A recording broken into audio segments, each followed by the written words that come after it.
नमस्कार दोस्तों, स्वागत है आपका अपने चैनल कीज टू सक्सेस में। आज हम एसएससी जीडी 14 दिसंबर फर्स्ट और सेकंड शिफ्ट का एनालिसिस लेके आ गए हैं। ज़्यादा से ज़्यादा क्वेश्चन आप लोग के लिए लाए गए हैं और 100% रियल प्रश्न है, वो आप वीडियो देख करके समझ जाएंगे। ठीक है, तो जैसे कि ये क्वेश्चन आप लोग देख रहे हैं, ये क्वेश्चन आज के पेपर में आए थे, इसके आंसर देखेंगे। ठीक है, 100% रियल प्रश्न है, सब पूछ के ही आपके सामने लाए गए। ठीक है, तो चलिए आज का वीडियो शुरू करते हैं और देखते हैं कि इसका आंसर क्या क्या होगा। तो वीडियो को लाइक और शेयर कर दीजिएगा, चैनल को सब्सक्राइब कर लीजिएगा अगर आप यहाँ पर नए हैं तो। आज का पहला प्रश्न है, चेराव नृत्य किस राज्य का है? तो मिजोरम का है। ठीक है, तो इस प्रकार के जितने भी नृत्य है, खासकर लुसेरन की जो बुक में पीछे छपे हुए हैं, वो नृत्य आपको सबको रट लेना है। जब से आप एनालिसिस देख रहे हैं तब से आपको एक ही बात बताई जा रही है और वहाँ से हमेशा आपको पता है कि नृत्य से 1 से 2 क्वेश्चन पूछ रहा है। ठीक है, नेक्स्ट है कि अनुच्छेद 24 का संबंध किससे है? कारखानों में बच्चों के काम पर प्रतिबंध, 14 वर्ष से छोटे बच्चे। ठीक है, ये भी याद रखना जरूरी है। इसके अलावा ये है कि अनुच्छेद कौन कौन से इंपॉर्टेंट है, इसका भी हमने वीडियो डाल के रखे हैं, आप जा करके दे सकते हैं। Important articles of Indian constitution, और उसमें आर्टिकल्स प्लस अमेंडमेंट भी पता चल जाएंगे कि कौन से पढ़ने चाहिए कौन से नहीं पढ़ना चाहिए। इसका नेक्स्ट है कि दाफला की पहाड़ी कहाँ स्थित है, पूछा गया था, तो अरुणाचल प्रदेश हो जाएगा। पोमलोंग फेस्टिवल कहाँ का है? तो मेघालय का है। ठीक है, इसका नेक्स्ट है कि 2020 में इलाहाबाद बैंक का विलय किस बैंक में किया गया था? तो इंडियन बैंक हो जाएगा। आप सभी को पता है कि अभी सिर्फ 12 बैंक ही बचे हैं जो सरकारी बैंक है, बाकी सभी बैंकों का विलय कर दिया गया। तो जो 12 बैंकों की लिस्ट है ना, वो सब आपको याद करना पड़ेगा, और कौन कौन से बैंक में कौन कौन से बैंक का विलय हुआ ये भी। नेक्स्ट है कि सिंधु घाटी सभ्यता के किस स्थल से अग्निवेदी का प्राप्त हुई है? इसे बताना है तो लोथल से। आविर्भाव का शुद्ध वर्तनी पूछा गया था, तो जो कि यही हो जाएगा। ठीक है, नेक्स्ट है इसका सुशील का विलोम शब्द पूछा गया, तो दुस्सिल हो जाएगा। आप सभी को पता है कि हिंदी में विलोम शब्द पर्यायवाची शब्द, ठीक है, और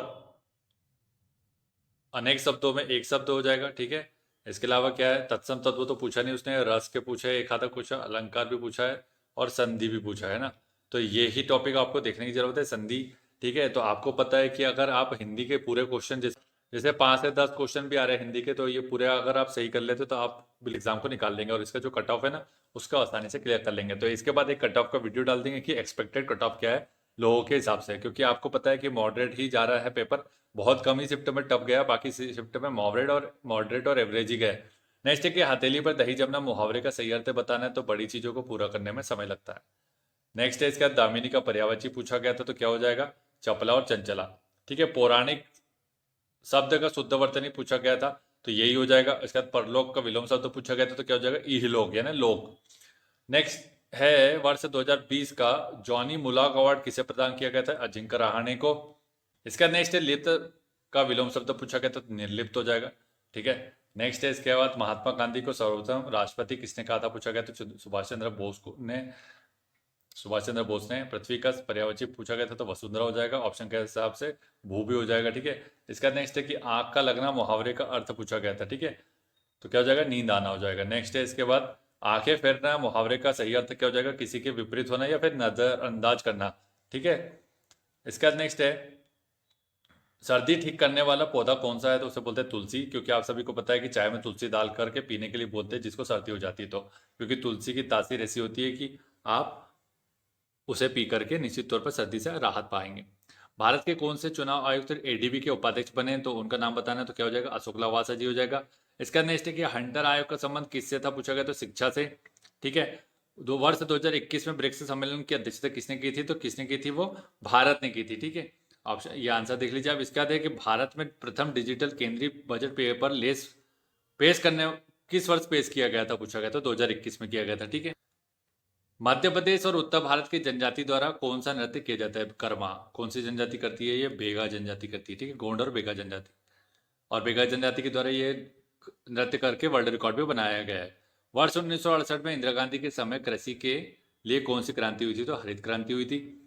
नेक्स्ट है इनमें से कौन भारतीय क्रिकेटर है जिसने भारत के लिए तो क्रिकेट खेलता ही है, उसके अलावा शतरंज में भी भारत का प्रतिनिधित्व किया है, तो उसका नाम क्या है? यजुवेंद्र चहल हो जाएगा। ठीक है, जिसे यूजी चहल भी कहते हैं। नेक्स्ट है कि शहरी स्वच्छता अभियान कब से शुरू किया गया था? 2 अक्टूबर 2014 से, गांधी जयंती के दिन।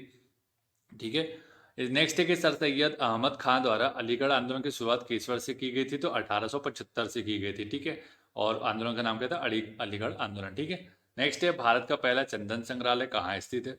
कर्नाटक के मैसूर में है। ठीक है, आप सभी को पता होगा, ये क्वेश्चन देख करके आप लोग को समझ भी लग रहा होगा कि ये क्वेश्चन आज पूछे गए थे। बीएसएफ की स्थापना कब हुई थी? 1 दिसंबर 1965 को। मौर्य वंश के अंतिम शासक की हत्या किसने की थी? तो उनका सेनापति था पुष्यमित्र शुंग ने, जिसने शुंग वंश की नींव भी डाली थी, ठीक है, जो कि ब्राह्मण वंश था।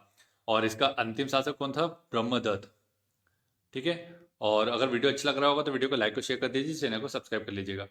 नेक्स्ट है गोदावरी नदी की सहायक नदियां पूछी गई थी। ऑप्शन तो नहीं पता चले, लेकिन इसकी प्राणहिता, इंद्रावती, मंजीरा, ये सब है, तो इसमें से कौन सा ऑप्शन था आप लोग देख सकते हैं। नेक्स्ट है कौन सा राज्य नेपाल के साथ सीमा साझा नहीं करता है, पूछा गया था, ठीक है। तो इसमें देख लीजिए कि कौन कौन से राज्य हैं, तो कौन कौन से राज्य दिए गए थे?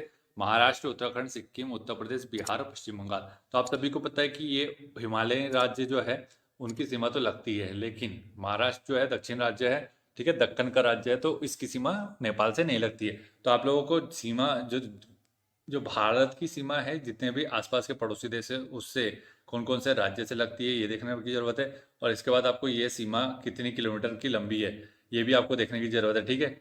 तो 1643 है, 3096 है ना, 143 है। तो ये सब आपको देखने की जरूरत है कि कौन कौन से देशों के साथ कितनी कितनी लंबी सीमाएं लगती है, क्योंकि कुछ भी क्वेश्चन पूछा जा सकता है। इसके बाद नेक्स्ट है कि 2020 का मान बुकर पुरस्कार सुग्गीबेन के लिए किसे दिया गया? सुग्गीबेन पुस्तक लिखी थी डगलस स्टुअर्ट ने, तो उसे मानविकर अवार्ड मिला था। नेक्स्ट है भारतीय संविधान में वर्ष 2020 तक कितने संशोधन हो चुके हैं, पूछा गया, तो 104। और 2021 की बात करेंगे तो 105 हो जाएगा, ठीक है। नेक्स्ट है इसके बाद 2020 के आईपीएल का संस्करण कौन सा है, पूछा गया था, तो 13वां। और इसके विनर कौन थे? मुंबई इंडियंस। और 2021 का जो संस्करण हुआ वो हुआ 14वां, और उसमें कौन जीता था? सीएसके जीता था, चेन्नई सुपर किंग, ठीक है। नेक्स्ट है पक्के बाग अभयारण्य किस राज्य में स्थित है, पूछा गया, तो अरुणाचल प्रदेश में हो जाएगा। तो यहाँ से आपको एनालिसिस समझ में आ गया होगा कि 100% रियल प्रश्न थे।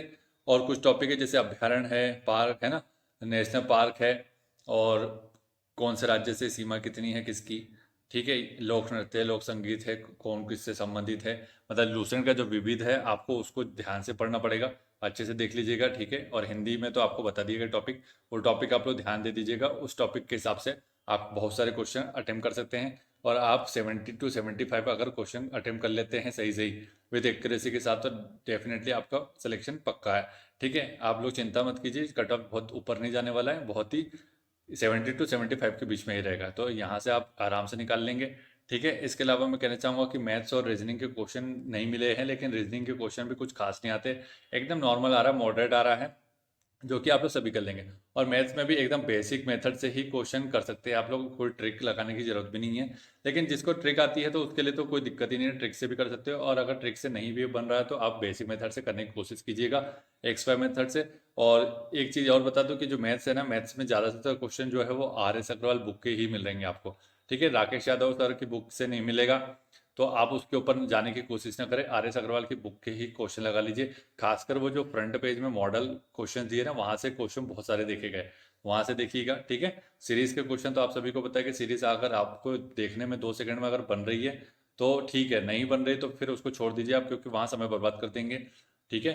तो ऐसे आप लोग ध्यान से अच्छे से कर सकते हैं, पूरा स्ट्रेटेजी बनाएंगे कि किस तरीके से आप किस सब्जेक्ट को कितना टाइम देना है, ठीक है। तो आसानी से निकाल लेंगे। मेडिटेशन बिल्कुल करिएगा, एग्जाम में जैसे पहुँचते आप तो 2 मिनट से लेकर के 5 मिनट तक का मेडिटेशन वहीं बैठ के करिए, क्योंकि इधर उधर किसी को देखने से अच्छा है कि आप अपने दिमाग को शांत और स्थिर कर लें। शांत और स्थिर कर लेंगे तो जो पेपर क्वेश्चन आने वाला है वो आराम से आप समझ पाएंगे, और समझने में आप जल्दी से सॉल्व कर पाएंगे, ठीक है। Thank you so much for watching. और जितनी भी सलाह है और जो वीडियो है वो अच्छा लगा तो वीडियो को लाइक और शेयर कर दीजिएगा, चैनल को सब्सक्राइब कर लीजिएगा।